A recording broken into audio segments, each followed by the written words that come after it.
So I did a quick video on Twitter explaining how some people are a walking, talking contradiction, and I'd like to get more in depth into it, and I'll recap a few of the things that I said before we can start with the Jesus thing.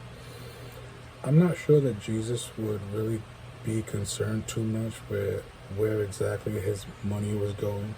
I'm not sure Jesus would be concerned about money, period. I don't think he would be defending the rich people, especially when it came to helping out the poor people. I don't think Jesus would be telling other people where they can and can't travel to and where they can and can't live. I don't think Jesus would be yelling, build a wall. Then again, that's just me. I'm a heathen, so what do I know?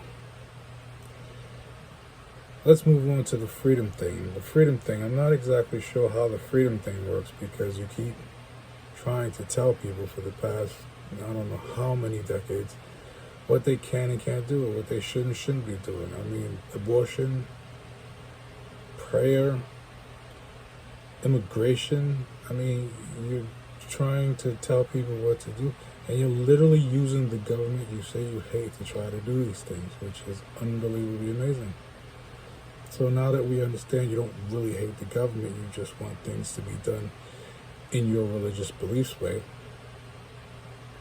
Okay. I'd like to know exactly how far you want limited government to be. How small would you like government to be? Are you willing to give up your marriage license? Because that's where your marriage license comes from, the government.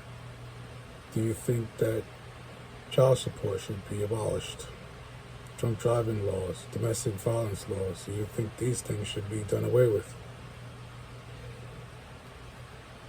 Exactly how far do you want limited government?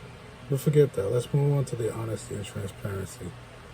Well, when you make everyone sign NDAs and you tell everyone to run from subpoenas and you run from subpoenas and you plead the fifth over 500 different times in one sitting, in one deposition, yeah, you no longer get to talk about honesty and transparency. That's out the window for you. You're full of crap. Let's move on to the economy thing. Well, the economy thing, that's an amazing thing because for some weird reason, when the economy is going good for the other side, it's not really going good. But then when the prices go up, well, that's their fault.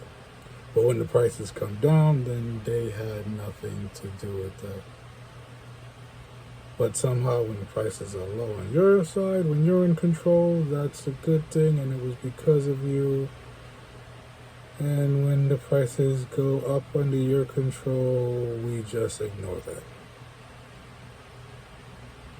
What a load of crap that is. Give me a break, seriously. Stock market doesn't care who's in office. It's been going up since the Great Depression. Rich people's profits been going up since the Great Depression. I've done videos on inflation and supply and demand and capitalism, etc., etc. I've done those videos. You can go check them out.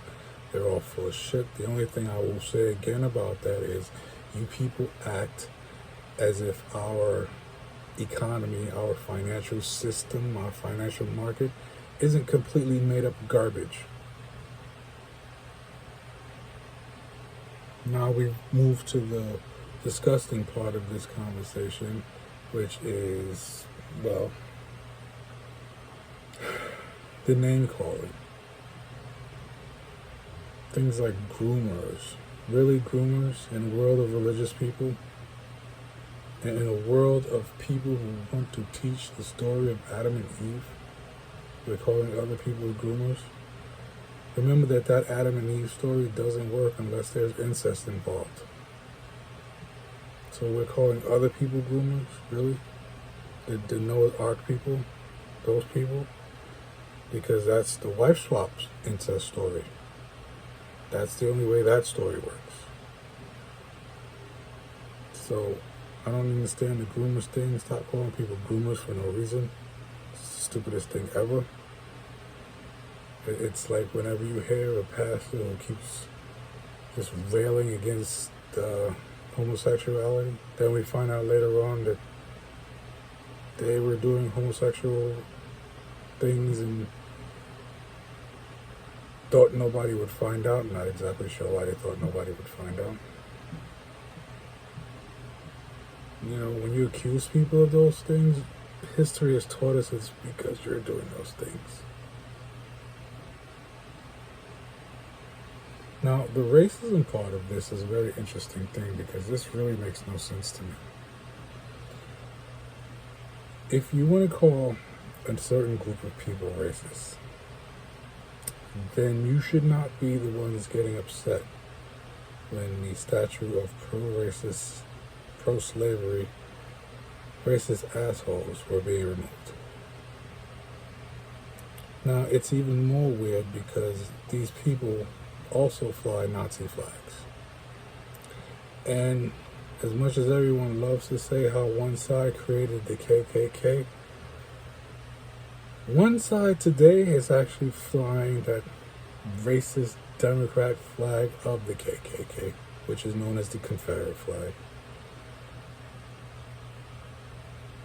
So I'm not even sure how you get to the racist part of this. Like, words are different from actions. You literally got mad when those pro-slavery racist statues were coming down. You're flying the flag of the people who you say are the racists, and you don't want to teach history. Yet everyone else, they're the racists. Yeah, that one makes no sense whatsoever. So, you call yourselves the freedom people and the Jesus people, yet you want people to stay in their own country? Does that sound like something Jesus would say? What kind of freedom person tells other people where they can and can't live? This is a real head scratcher, and like I said before, you guys are a walking, talking contradiction. Like, you really just can't keep anything straight. And normally when someone can't keep something straight, it's because they're full of shit.